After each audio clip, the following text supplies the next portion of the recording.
ஜெயின் சமூகத்தினர் நூற்றாண்டுகளாக கடைபிடிக்கும் இயற்கையோடு இணைந்த வாழ்வியல் முறை பருவநிலை சார்ந்த சவால்களுக்கு ஒரு தீர்வாக அமையும் என பிரதமர் நரேந்திர மோடி கூறியுள்ளார்.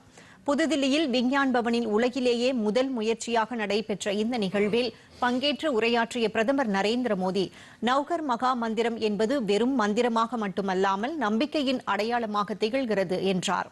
பணிவு, அமைதி மற்றும் உலகளாவிய நல்லிணக்கத்தை உள்ளடக்கிய இந்த மந்திரம் ஒரு மனிதனை சமூகத்தை நோக்கி வழிநடத்தி செல்லும் மகத்தான பணியை செய்வதாகவும் பெருமிதம் தெரிவித்தார்.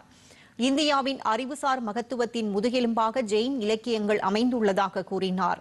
எதிர்மறை எண்ணங்கள், சுயநலம், நாணயமற்ற தன்மை ஆகிய எதிரிகளை முறியடித்து வாழ்வில் வெற்றி பெற முயல வேண்டும் என வலியுறுத்தினார். குறிப்பாக 9 தீர்மானங்களை மக்கள் உறுதிமொழிகளாக ஏற்றுக்கொள்ள வேண்டும் எனவும் பிரதமர் நரேந்திர மோடி கேட்டுக் கொண்டார்.